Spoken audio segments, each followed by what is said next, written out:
Mateo capítulo 16. Vamos a leer del versículo 13 al 18.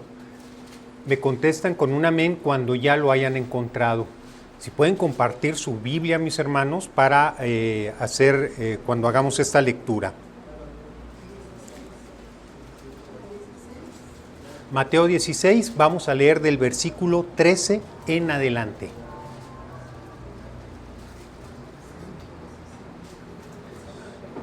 Amén, mis hermanos. Dice la palabra de Dios: viniendo Jesús a la región de Cesarea de Filipo, preguntó a sus discípulos diciendo: ¿quién dicen los hombres que es el Hijo del Hombre? Ellos dijeron: unos Juan el Bautista, otros Elías, otros Jeremías o alguno de los profetas. Y él les dijo, el Señor Jesús, ¿verdad? ¿Y vosotros quién decís que soy yo? Respondiendo Simón Pedro dijo: tú eres el Cristo, el Hijo del Dios viviente.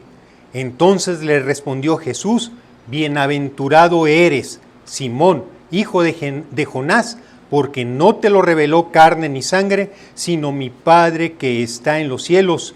Y yo también te digo, tú eres Pedro, y sobre esta roca edificaré mi iglesia, y las puertas del Hades no prevalecerán contra ella. Cierren un momento sus ojos. Padre, en esta tarde, Señor, queremos poner tu palabra en tus manos, Señor. Que tú por medio de tu Espíritu Santo hables a nuestra mente, hables a nuestro corazón. Que tengas que hacer la obra que tengas que hacer en nuestra vida. Que transformes nuestra mente, que transformes nuestro corazón para que te amemos cada día más a ti. Que te amemos con toda nuestra mente, con todo nuestro corazón, con toda nuestra alma. Padre, que por medio de tu Espíritu Santo, Señor, tú abras el entendimiento, Señor. Podamos comprender, Señor, la grandeza, la magnitud, la anchura de tu amor, de tu misericordia, Padre, hacia cada uno de nosotros. En el nombre de Jesús, amén. Muy bien, mis hermanos, en base a lo que leemos en este pasaje, mis hermanos, Jesús hace una pregunta. ¿Quién es Jesús? ¿Quién soy yo? ¿Quién dicen los hombres que soy yo? Y si ustedes ven, mis hermanos, a lo largo de la historia se ha dicho pues muchas opiniones acerca de Jesucristo. Unos han dicho, no, pues es que Jesucristo es un gran hombre que tiene preocupación por los pobres, es un gran revolucionario, porque tiene preocupación por los hombres. Y alguien más, oye, ¿para ti quién es Jesús? No, pues Jesús es un gran profeta, es un profeta. Y bueno, en el caso de los musulmanes, ellos creen que Jesús es un profeta igual que su profeta Mahoma.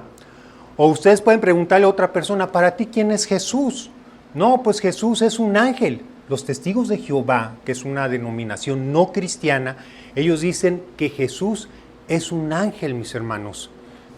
Por eso la importancia para nosotros saber exactamente quién es Jesús. Para ti, ¿quién es Jesús? Si leemos el pasaje en el versículo 14, da la respuesta, y en el 15 pregunta a Cristo, le pregunta a sus discípulos, le pregunta a los que le siguen. Y esta pregunta, mis hermanos, no es para cada uno de nosotros y para vosotros, para ti. ¿Quién es Jesús? ¿Quién es Jesús para ti? ¿Qué significa el nombre de Jesús? ¿Qué significa el Señor Jesús para ti? Reflexionemos, mis hermanos. Y ahora vamos a la respuesta de Pedro. ¿Qué día respondió Simón Pedro? ¿Qué dice? ¿Tú eres qué? El Cristo. Y luego, ¿qué dice?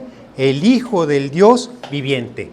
Ahí nos vamos a detener un poquito y vamos a dar un poquito la explicación de este pasaje. ¿Ustedes saben qué significa Cristo, mis hermanos? Cristo significa Mesías.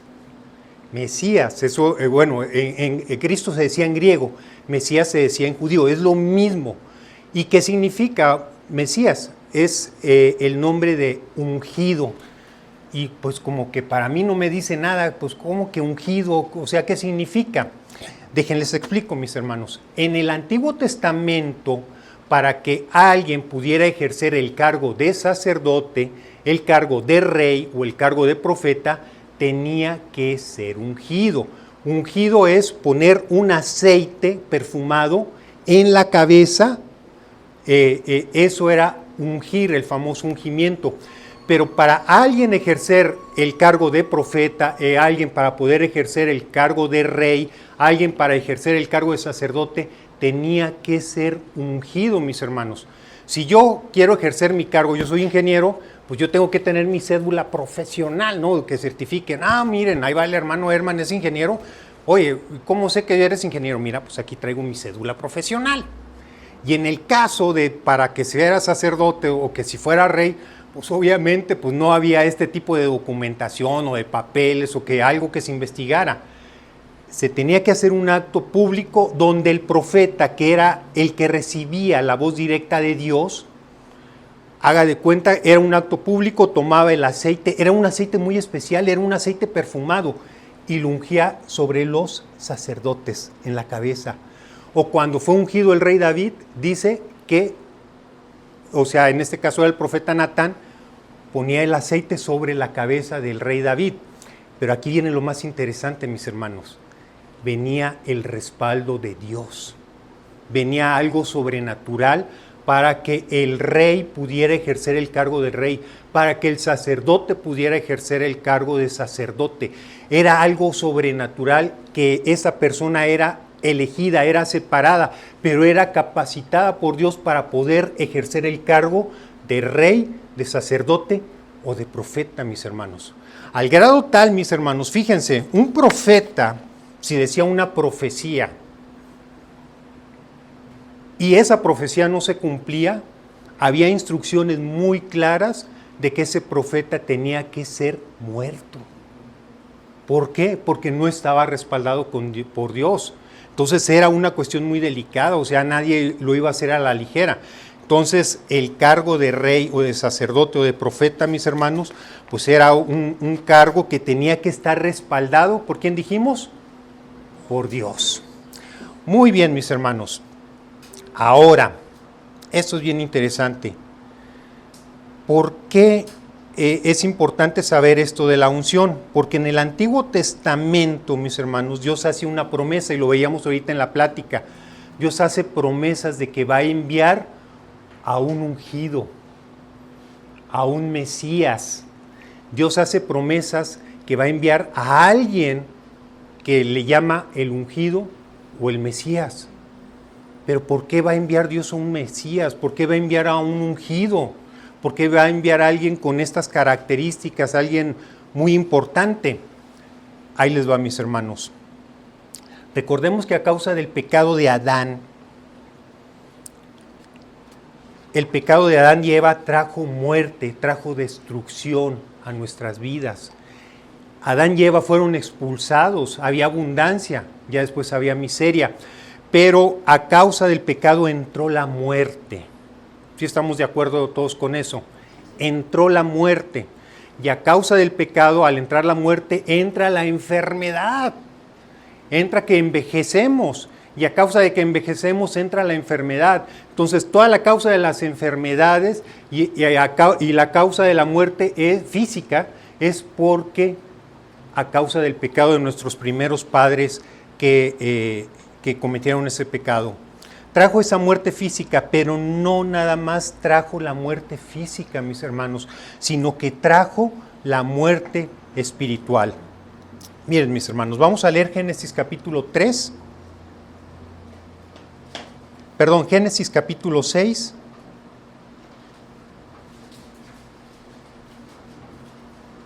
versículo 5. Me comentan con un amén cuando ya lo hayan encontrado. ¿Vamos bien, mis hermanos? Esto es lo más pesado de la explicación, mis hermanos, porque tenemos que contextualizar hacia dónde vamos, que es el significado del nombre de Mesías. Dice, y vio el Señor Jehová que la maldad de los hombres era mucha en la tierra, y que todo designio de los pensamientos del corazón de ellos era de continua solamente el mal, mis hermanos. A causa de a causa del pecado entró la muerte física, pero también la muerte espiritual. ¿Y cuál es la consecuencia de esto? Que el hombre estamos en automático a hacer lo malo. En automático, mis hermanos. Una persona que está muerta espiritualmente no es sensible a las cosas de Dios. Si usted se encuentra con un muerto, usted lo toca, pues no va a sentir. ¿Un muerto va a ver? ¿Un muerto va a oír? No. Un muerto espiritual no es sensible a las cosas de Dios, mis hermanos. Y nosotros manifestamos esa muerte espiritual antes de conocer a Cristo. Y vean que lo traemos tanto en nuestra naturaleza, mis hermanos, que el ser humano naturalmente se dirige al pecado. Por naturaleza tendemos a hacer lo malo. Déjenme quito los lentes, mis hermanos, porque me da la luz muy directo. Tendemos a hacer lo malo. No sé si han ido a las tiendas de repente, bueno, es un ejemplo muy sencillo, y usted empieza y ve una moneda ahí. Ay, ay, ay, y es de 10 pesos. Le da el jaloncito y resulta que está bien pegada. Sí se fijan, mis hermanos, cómo florece el robo de manera natural. Yo recuerdo cuando era niño, pues obviamente sí tiende uno a agarrar esa moneda. La naturaleza del ser humano nos lleva al pecado. Desde pequeños, mis hermanos, ya tenemos bueno, lo digo con vergüenza, yo llegué a agarrar los famosos gansitos de la tienda. A la edad de 10, 11, 12 años, yo ya renegaba con mis padres, yo ya no honraba a mi padre, ya no honraba a mi madre, me mandaban a hacer algo y renegaba y hacía mucho coraje. Pero, ¿qué es a lo que quiero llegar, mis hermanos? La naturaleza del ser humano tiende a lo malo. Difícilmente tendemos a buscar lo que agrada a Dios. Sí me gustaría, mis hermanos, vamos a leer ahora este pasaje Romanos 3, y esto es lo que explica la palabra de Dios. Romanos capítulo 3, versículo 10 en adelante. Romanos capítulo 3, versículo 10 en adelante.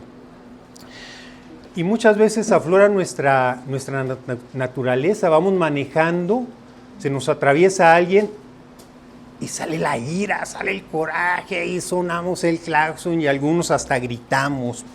Pero ¿qué es lo que dice Romanos capítulo 3, versículo 10 en adelante? Dice así la palabra de Dios. Como está escrito, ¿ya lo encontraron, mis hermanos?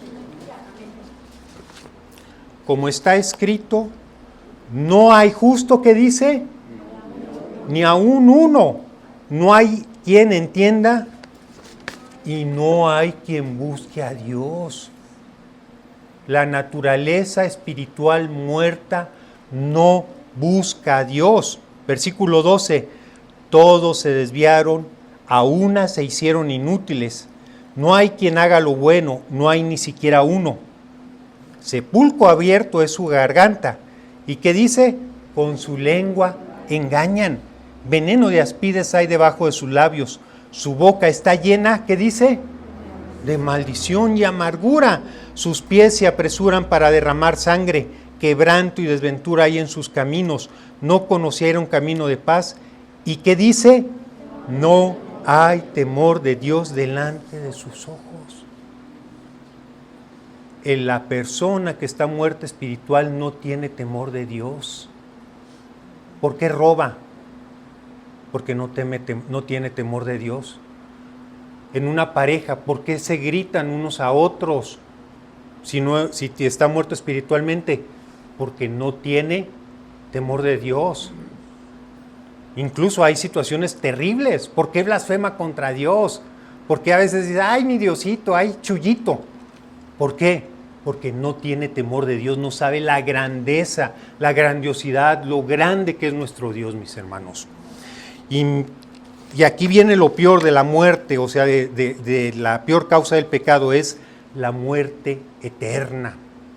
Lo dijimos, a causa del pecado hay muerte física, hay muerte espiritual que no nos permite percibir las cosas de Dios, pero hay una muerte eterna que nos separa eternamente de la presencia de Dios. El infierno, mis hermanos, lo terrible del infierno es que el pecador va a seguir pecando. Su corazón va a estar endurecido y se va a endurecer cada día más. Va a odiar a Dios y cada día lo va a odiar más. Va a seguir pecando. Y su corazón cada día va a estar más duro. Yo no sé cómo es el infierno eterno, mis hermanos. No sé si va a haber relación entre unos y otros. Pero el simple hecho de que el pecado va a ser más grande cada día, a mí me aterroriza, mis hermanos. No sabemos lo terrible que puede ser el infierno. Y a causa, mis hermanos, de esta separación eterna, es cuando Dios se acerca a nosotros y nos da esta promesa. Voy a enviar un ungido, voy a enviar a alguien para que no sufra las consecuencias del pecado, para que no sufra la muerte física, para que no sufra la muerte espiritual y para que no sufra la muerte eterna. Y en la Biblia, mis hermanos, hay más de 300 promesas que hablan de este ungido, de este ser que va a venirnos a salvar de la muerte eterna. Más de 300 promesas. Y a ese prometido, ¿cómo se le llama, mis hermanos? ¿Cómo dijimos? El Mesías o el ungido. Ese ungido fue prometido y ese Mesías fue prometido. Entonces, mis hermanos, Dios promete este Mesías. Lo dijimos, este Mesías iba a ser descendiente de la mujer, lo leíamos en Génesis 3:15. En el pasaje de Abraham, este Mesías va a ser descendiente de Abraham, o sea, es un hijo de hombre. Hay profecías que hablan que nacería en Belén, Miqueas 5:15, que nacería de una virgen. Vamos a Isaías capítulo 7, Isaías capítulo 7. Dios prometió a este hombre más de 300 profecías, mis hermanos. Estas se hicieron entre 1500 años antes de que viniera el Señor Jesús, antes de que naciera. Fíjense el tiempo, y para que esas se cumplieran es algo bien complicado. Isaías capítulo 7, versículo 14. Por tanto, ¿ya lo encontraron? Por tanto, el Señor mismo os dará señal. He aquí, que dice, que la Virgen concebirá y dará a luz un hijo y llamará su nombre Emmanuel, que significa Dios con nosotros. Dios mismo, es una profecía que se hizo hace más de 700 años, que Dios mismo se iba a hacer hombre, que Dios mismo iba a ser Dios con nosotros. Ahora vamos a Isaías capítulo 9, ahí cerquita, mis hermanos. Dice, porque un niño, versículo 6, ¿ya lo encontraron? Versículo 6. Porque un niño nos es nacido, hijo nos es dado, está hablando de un hijo de hombre, y su principado es sobre su hombre. Se llamará su nombre admirable, consejero, que dice, Dios fuerte, Padre eterno y príncipe de paz. Dios mismo vendría como hombre. Aparte, este Mesías sería descendiente del rey David. Si leemos el versículo 7, dice, lo dilatado de su imperio y la paz no tendrán límite, y que dice, sobre el trono de David y sobre su reino, disponiéndolo y confirmándolo en juicio y en justicia desde ahora y para siempre. El celo de Jehová de los ejércitos hará esto. Miren, mis hermanos, Dios prometió un Mesías que sería descendiente de David. ¿Por qué? Porque Él gobernará a su pueblo. Y también, mis hermanos, este Mesías sería un profeta. Vamos ahora a Deuteronomio capítulo 18. Vamos a leer del 18 en adelante, valga la redundancia, ¿verdad? Que dice, profeta, esto habló, se le está hablando al profeta Moisés, profeta le levantaré de en medio de sus hermanos como tú, y pondré mis palabras en su boca, y les hablará todo lo que yo le mandare. Hasta el 18, mis hermanos. A ver, vamos a leerlo todos juntos. ¿Sí es ese? Ok, dice, profeta, ¿qué dice? Le levantaré. En medio de sus hermanos como tú, pondré mis palabras en su boca, y él les hablará todo lo que yo mandare.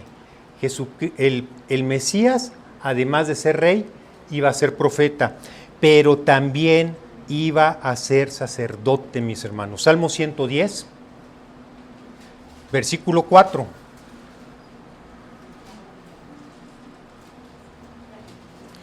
Dice así la palabra de Dios, dice, juró Jehová y no se arrepentirá.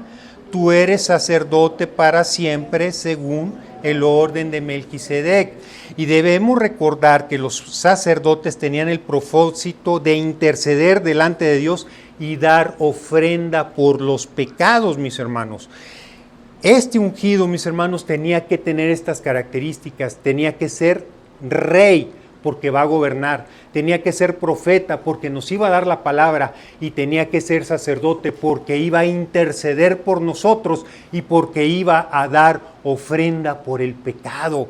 Ahora vamos a Isaías versículo 53, mis hermanos.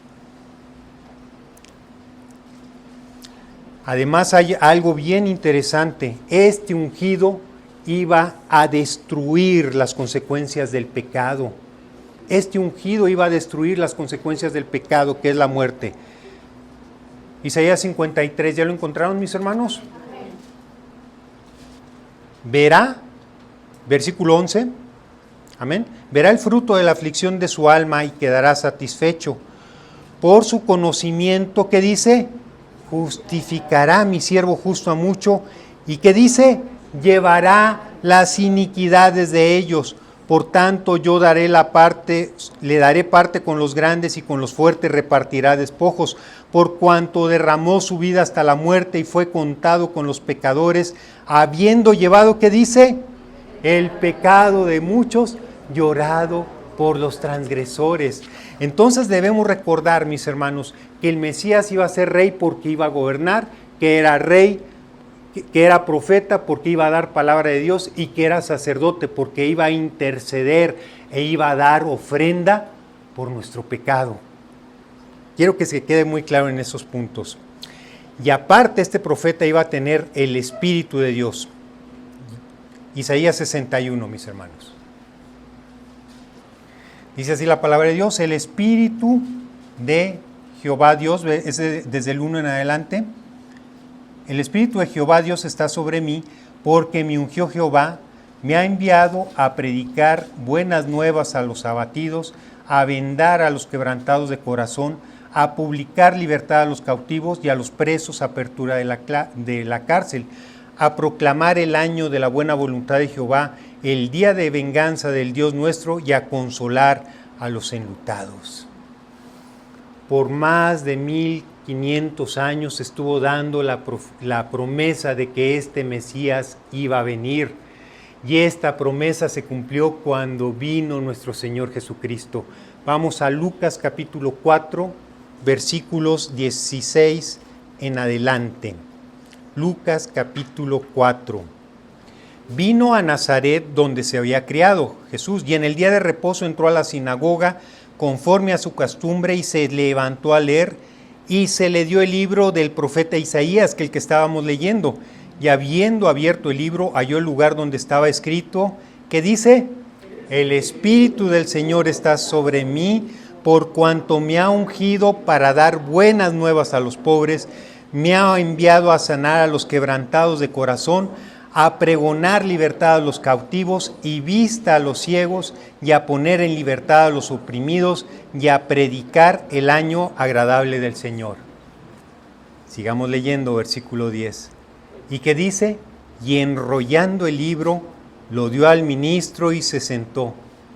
Y los ojos, fíjense, de todos en la sinagoga, estaban fijos en él, y comenzó a decirles, hoy se ha cumplido esta escritura delante de vosotros. ¿Sobre quién estaban los ojos de los que estaban en la sinagoga? Sobre Jesucristo. ¿Y qué es lo que dice Jesús? Hoy se ha cumplido esta escritura delante de vosotros. Estas profecías, estas promesas, más de 300 promesas, ¿se cumplen en quién, mis hermanos? En Jesús.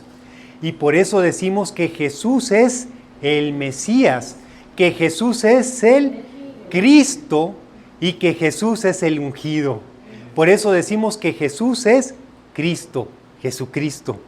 ¿Ya entiende por qué es Jesucristo? Porque es el Mesías, porque es el ungido, porque es el prometido de Dios que viene a liberarnos de las consecuencias del pecado. Amén.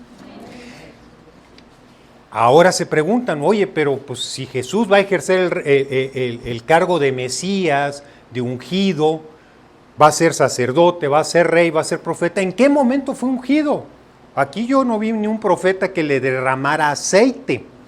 Vamos ahora a Marcos capítulo 1, versículo, vamos a ver cómo fue Jesús ungido. Marcos capítulo 1, versículos 9 en adelante, mis hermanos.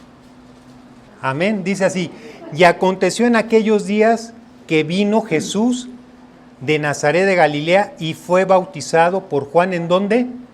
En el río Jordán. Y luego cuando subía, vio abrirse los cielos y al Espíritu, ¿qué dice? Como paloma, que descendía sobre él. Y vino una voz de los cielos que decía: tú eres mi Hijo amado, en quien tengo complacencia. Cuando Cristo fue bautizado y después que subía de las aguas del bautismo, dice que descendía el Espíritu Santo en forma de paloma. El Espíritu Santo era un símbolo, el aceite en el Antiguo Testamento representaba que esa persona tenía la unción del Espíritu Santo, que tenía la capacitación de Dios para poder ejercer el cargo, ya sea de rey, de sacerdote o de profeta. En este caso, que se vea que estaba descendiendo el Espíritu Santo de manera visible, era la forma de decir de que Cristo era el ungido de Dios. Y aparte, ¿quién era el que lo estaba ungiendo? El Padre mismo, al decir: este es mi Hijo amado, en que tengo complacencia. ¿Y qué dice? A él, oíd. El mismo Padre está ungiendo a Jesucristo, no con aceite oloroso, sino con olor, sino con el Espíritu Santo. Amén. Y si se fijan, mis hermanos, una curiosidad, dice la palabra de Dios que Cristo empezó su ministerio a la edad de 30 años. Según la ley, los profetas, los sacerdotes, para poder ejercer el cargo de sacerdote tenían que ser entre los 30 y los 50 años. El rey David empezó su reinado a los 30 años y el Señor Jesucristo empezó su ministerio a los 30 años. Y miren, mis hermanos, lo maravilloso de que haya venido el Mesías. ¿Qué dijimos? ¿Cuál era la principal consecuencia del pecado? ¿Cuál fue la principal consecuencia del pecado? La muerte física, la muerte espiritual, la muerte eterna. Pero Cristo, mis hermanos, vino a traernos vida y vida en abundancia. ¿Qué dice Juan 10:10? Satanás vino para matar, para hurtar y destruir. Y yo he venido, ¿para qué? Para que tengan vida y vida en abundancia. ¿Qué dice Cristo en San Juan 14:6? Yo soy el camino, la verdad y ¿qué? Y la vida. Y nadie viene al Padre si no es por mí. ¿Qué dice ahora Juan en capítulo 1? Vamos a leerlo, mis hermanos. Juan capítulo 1, versículo 1 en adelante. Dice: en el principio era el verbo era con Dios y el verbo era Dios. Este era el principio con Dios. Versículo 3, todas las cosas por Él fueran hechas y sin Él nada de lo que ha sido hecho fue hecho. 4, en Él estaba ¿qué? La vida. En Él estaba la vida y la vida era la luz de los hombres, mis hermanos. Estábamos muertos. No sabíamos que Dios existía. Es más, ni lo buscábamos, como decíamos, no hay justo ni aun uno. No hay quien busque a Dios. Sin embargo, vino Cristo a deshacer las obras del diablo. Satanás vino para hurtar, para matar y destruir, pero Cristo dice: yo he venido para que tengan vida, y vida en abundancia. Gloria a Dios.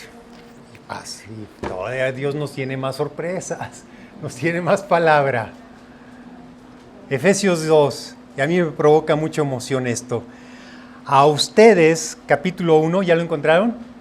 A ustedes, Él les dio vida. ¿Quién es Él? Jesucristo.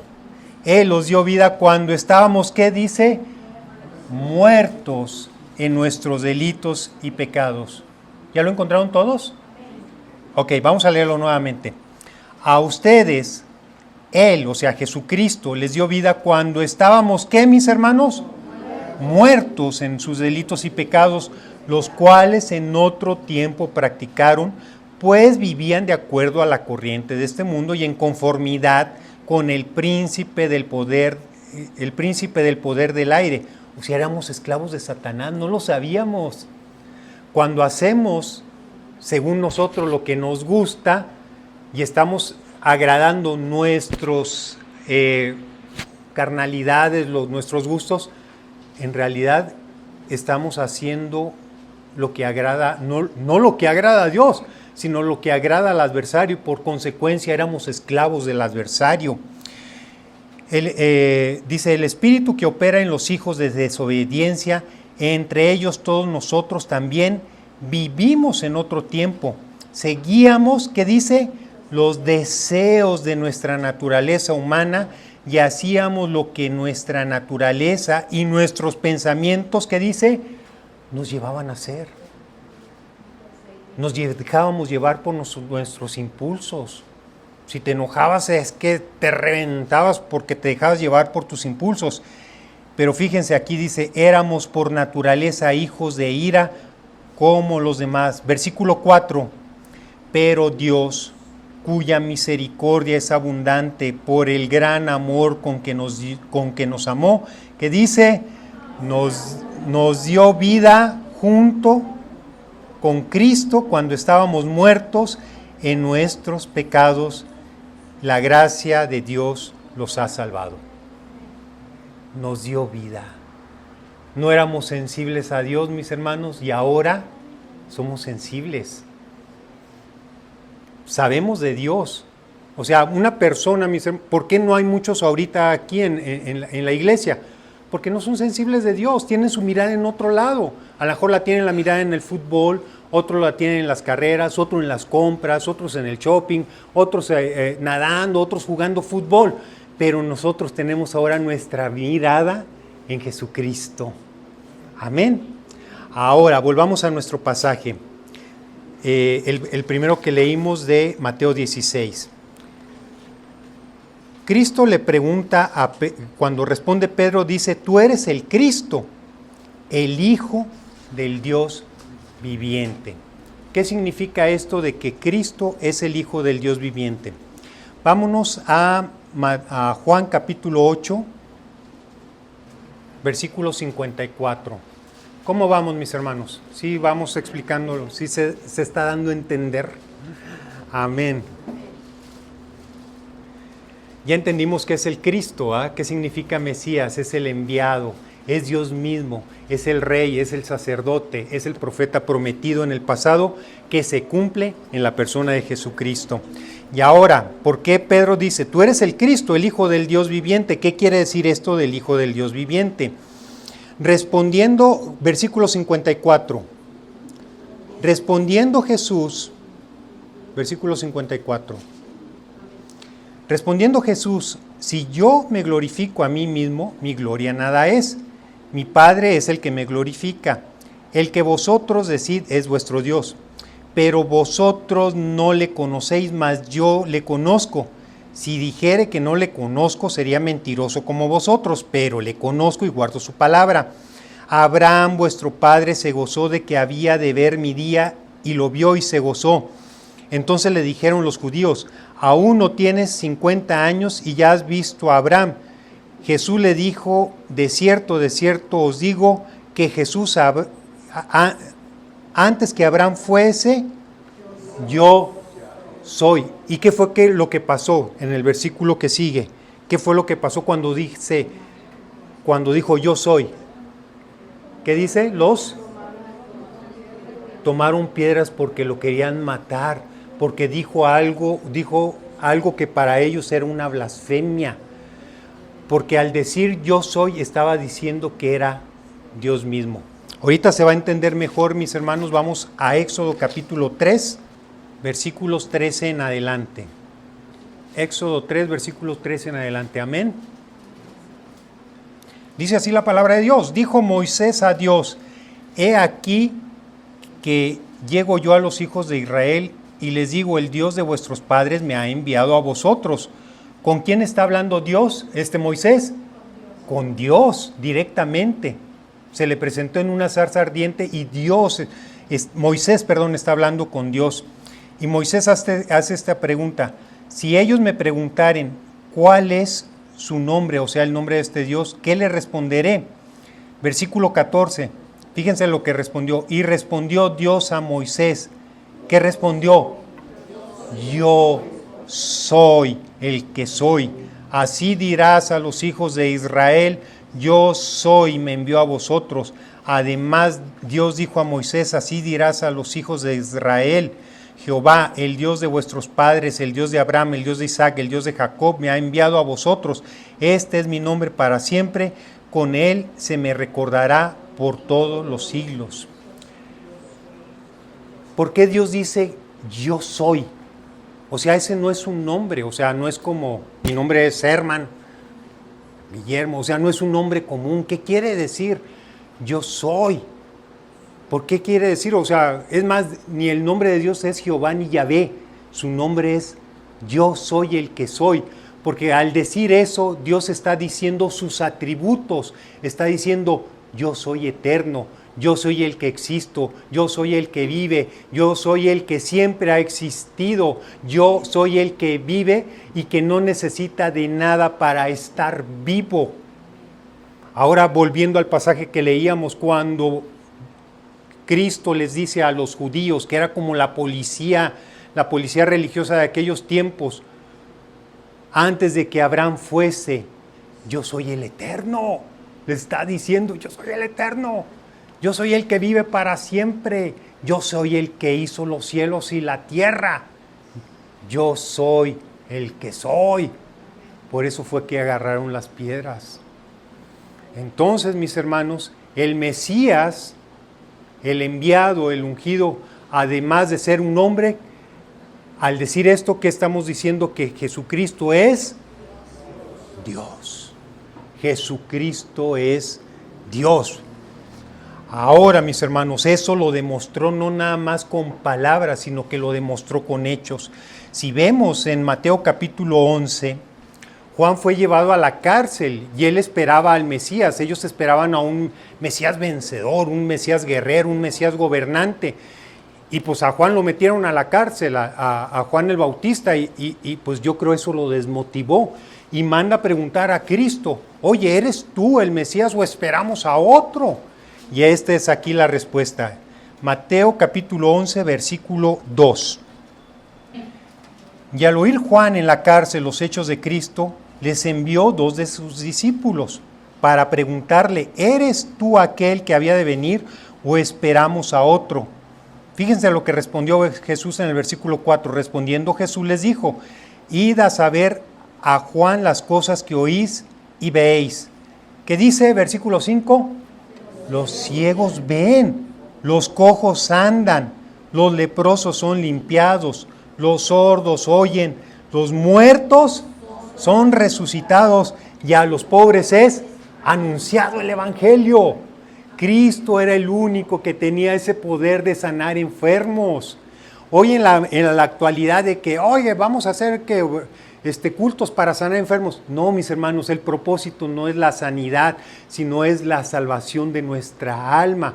Ese era un ministerio de Jesús y de sus apóstoles. No quiere decir de que Dios no siga sanando, de que Dios no siga haciendo milagros, pero ese no es el propósito principal.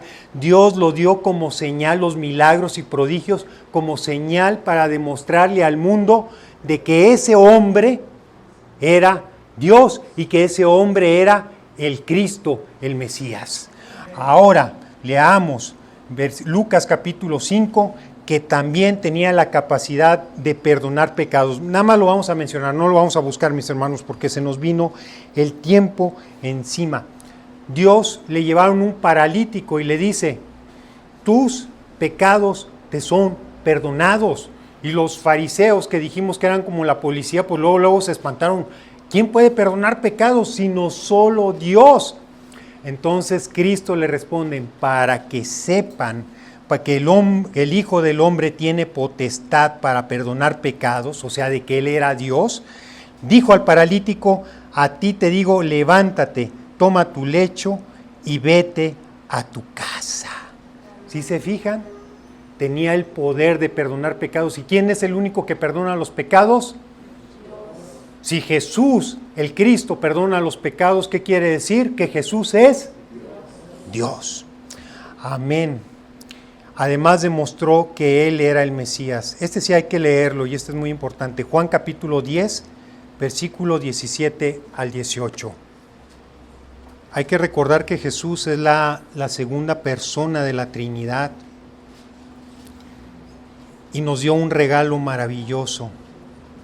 Versículo 17 al 18. Por esto me ama el Padre, porque ¿qué dice? Porque yo pongo mi vida para volverla a tomar. Nadie me la quita, sino que yo de mí mismo la pongo.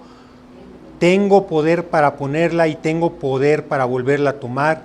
Este mandamiento recibí de mi Padre. Él demostró que Él era el Mesías porque Él, como la segunda persona de la Trinidad, puso su vida para volverla a tomar, pero en favor de nosotros. A causa del pecado merecíamos la muerte, mis hermanos, pero Él, el castigo que era sobre nosotros, Él lo llevó sobre sus hombros. Y a causa de su muerte, mis hermanos, nosotros ahora tenemos vida, vida en abundancia y vida eterna, mis hermanos. Vamos al pasaje que estábamos leyendo, mis hermanos, de Mateo 16.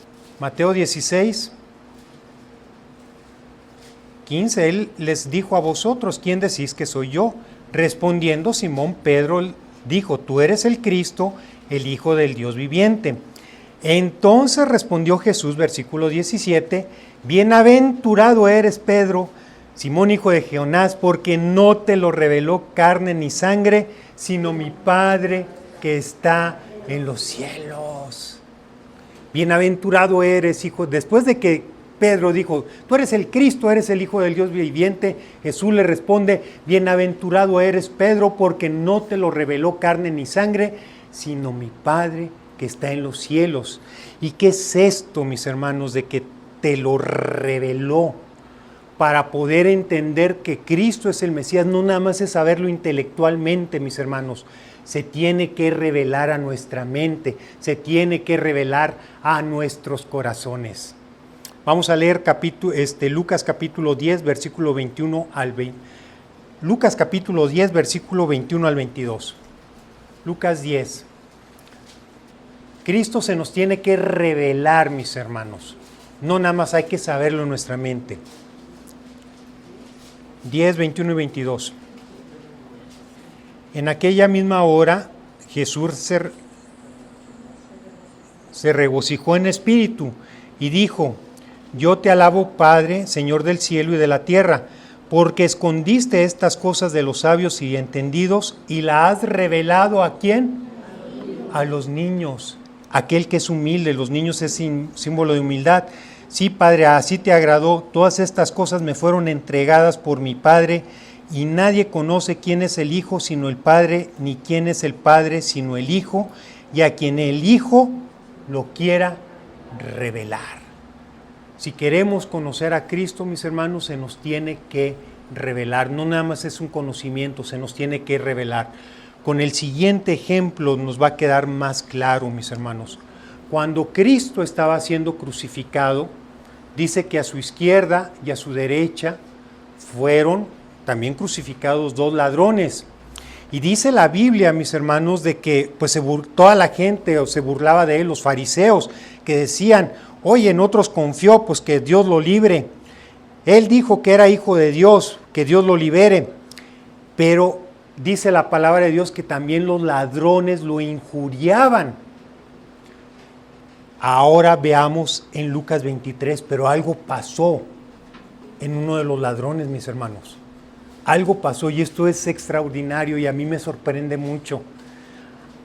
Los ladrones, todo el mundo se burlaba de Cristo. Mateo 27, Lucas 23, versículo 39 en adelante. Y uno de los malhechores que estaba colgado le injuriaba diciendo: si tú eres el Cristo, sálvate a ti mismo y a nosotros. Y fíjense, el que lo injuriaba dice, respondiendo el otro, le reprendió diciendo: ¿ni aún temes tú a Dios estando en la misma condenación? Nosotros, a la verdad, justamente padecemos porque recibimos lo que merecieron nuestros hechos, mas éste ningún mal hizo. Y dijo: Jesús, acuérdate de mí cuando vengas en tu reino. Entonces Jesús le dijo: de cierto te digo que hoy estarás conmigo en el paraíso.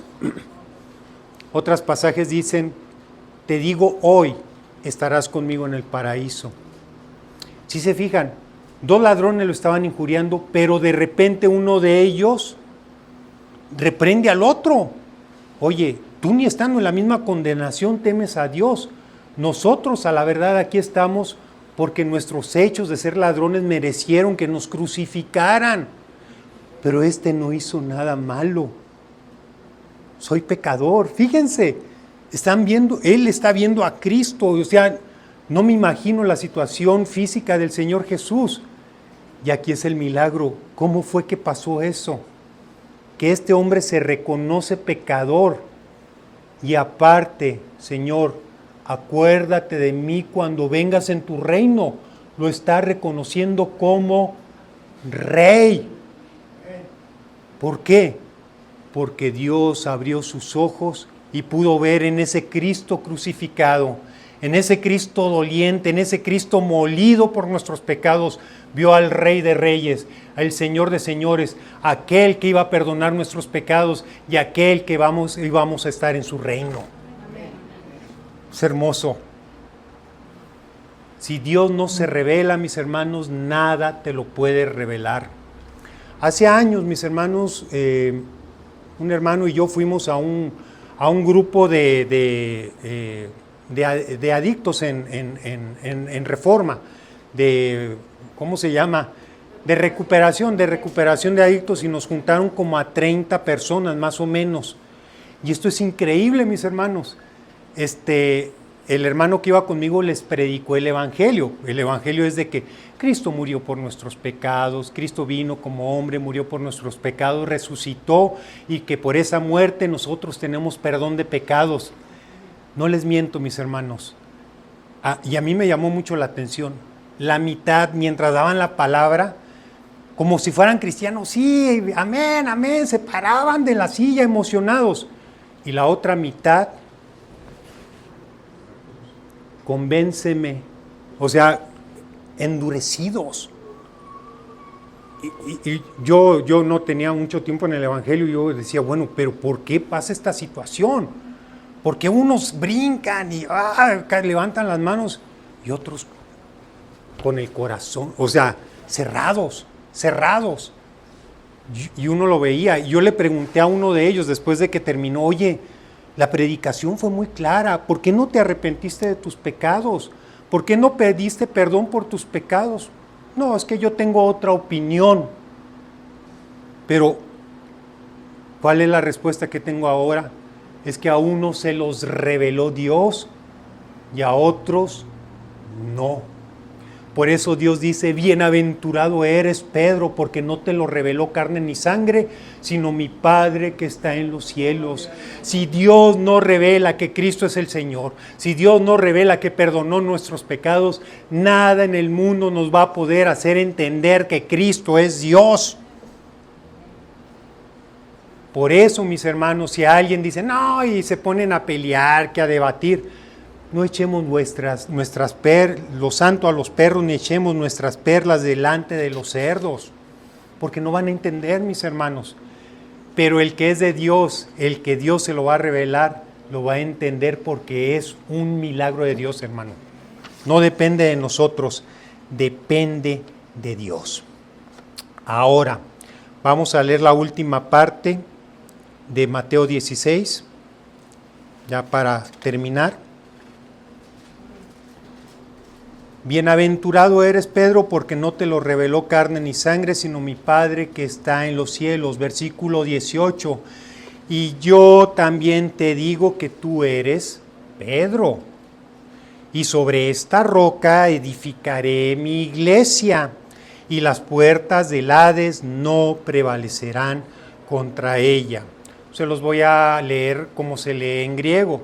Tú eres Petrus, eres una piedra chiquita, y sobre esta Petra, que es una piedra enorme, una peña, yo voy a edificar mi iglesia y las puertas del Hades no prevalecerán sobre ella. Petro es la persona, Petra es Jesucristo mismo, la verdad de Cristo. Es la roca en la cual está fundada nuestra fe.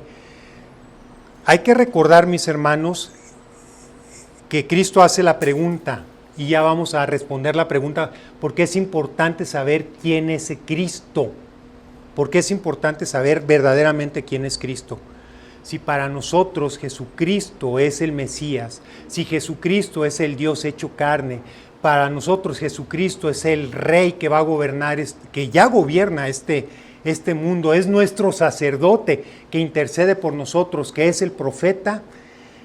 Si nosotros nos basamos en esa verdad, Dios nos hace parte de su pueblo, Dios nos forma, nos hace parte de su iglesia.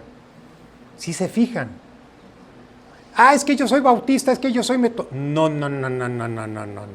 Para pertenecer a la iglesia espiritual de Dios, tenemos que reconocer esta verdad. Esta verdad que tiene, es como las cebollas que usted va sacando y va sacando una cascarita, o como los gajos de la naranja o la mandarina, va sacando un gajito. Son muchas verdades, que Cristo es el Señor, que Dios perdonó nuestros pecados, que Dios nos dio vida. Y si nosotros creemos esa verdad, Dios con esa verdad nos edifica dentro de su iglesia, nos hace formar parte de su pueblo. ¿Sí queda claro? Antes de yo ser bautista reformado, antes de ser yo metodista, antes de ser yo presbiteriano, yo tengo que reconocer que Cristo es el Señor para ser parte de su iglesia que Él está edificando. Amén. Ahora, vamos a leer Primera de Pedro, capítulo 2, son de los últimos libros, que es donde confirma esto.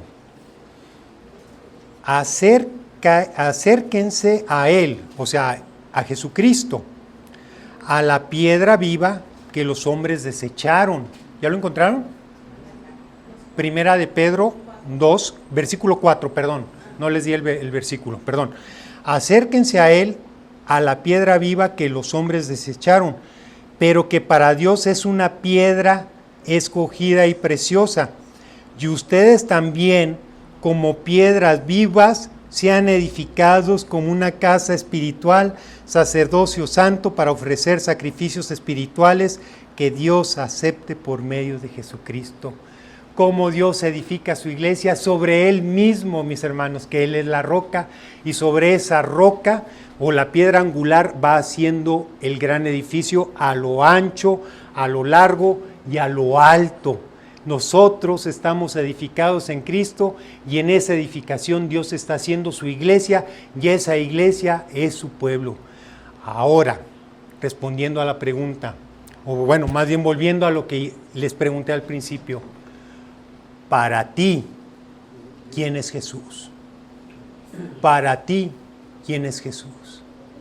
Jesucristo, si para ti Jesucristo es Dios hecho hombre, aquel que vino a morir por mis pecados y que perdonó mis pecados en la cruz, y que ahora vive y reina para siempre, y que es tu Señor, bienaventurado eres, porque no te lo reveló carne ni sangre, y formas parte del pueblo de Dios, que es la iglesia. ¿Tú crees que Jesús es el Mesías, es el Hijo de Dios, bienaventurado eres. Pero si a ti no se te ha revelado, mis hermanos, esa verdad, créeme que la separación eterna es horrible, hermanos. Es horrible. Es para que clames de todo corazón: Señor, revela en mi corazón. Yo quiero conocer a ese Cristo vivo. Yo quiero conocer a ese Cristo verdadero. Yo quiero conocer a ese que va a ser mi rey, que es mi sacerdote y que es mi profeta. Yo quiero conocerte. Y vamos a orar, mis hermanos. Gracias, Padre, porque tú has perdonado nuestros pecados. Te conocemos que tú eres el Mesías, aquel que prometiste en el pasado, que eres Hijo de Dios, que eres Rey, que eres sacerdote, que eres profeta, que eres el que perdona nuestros pecados, el que llevó nuestras culpas en la cruz del Calvario, el que nos ha dado vida y vida en abundancia, que eres el Cristo, que eres el Hijo del Dios viviente. Somos bienaventurados, Señor, porque lo has revelado en nuestro corazón. Somos bienaventurados porque lo has revelado en nuestra mente. Pero si hay alguien a quien no se le ha revelado a Cristo, ese Cristo, no tiene idea de quién eres, Señor, toca su corazón, Señor, en esta hora. Ten misericordia de su alma, Señor. Dale esa vida, Padre, para que pueda verte, para que pueda entenderte, para que pueda comprenderte, para que pueda saber quién eres tú. Padre, toma a cada persona aquí en este lugar. Gracias, Señor, porque nos has permitido conocerte. Gracias, Señor, porque somos bienaventurados y porque sabemos que vas a obrar en aquellos que no te conocen, Padre, para que tu nombre sea exaltado, para que tu nombre sea glorificado. Todo esto te lo pido en el nombre de Cristo Jesús. Amén. Amén. Gloria a Dios. Entonces ya saben por qué se dice que es Jesús el Cristo. Amén. Porque fue el Mesías, el ungido prometido, y fue ungido porque es rey, porque es sacerdote y porque es profeta.